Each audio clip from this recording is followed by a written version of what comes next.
उत्तर प्रदेश सरकार $1 ट्रिलियन की अर्थव्यवस्था बनाने के लिए तेजी से काम कर रही है। शुक्रवार को ग्रेटर नोएडा में हुई बैठक में औद्योगिक विकास के लिए जमीन देने की प्रक्रिया को आसान बनाने पर बात हुई। सरकार चाहती है कि निवेशक बिना किसी परेशानी के आसानी से जमीन पा सकें।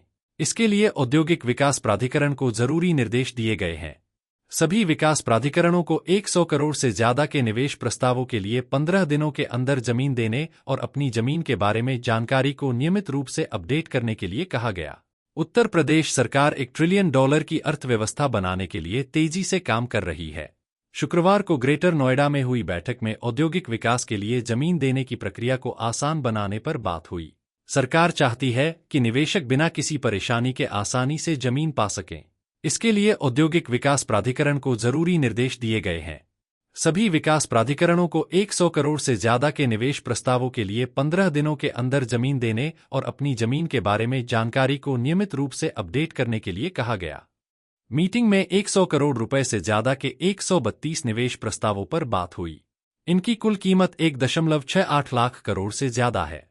ये प्रस्ताव electronics, solar manufacturing, logistics, food processing, warehousing, cement और डेटा सेंटर जैसे सेक्टरों से जुड़े हैं।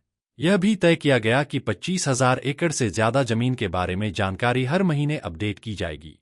सभी विकास प्राधिकरणों के लिए एक जैसे नियम बनाने और बिल्डिंग के नियमों को आसान बनाने पर भी चर्चा हुई।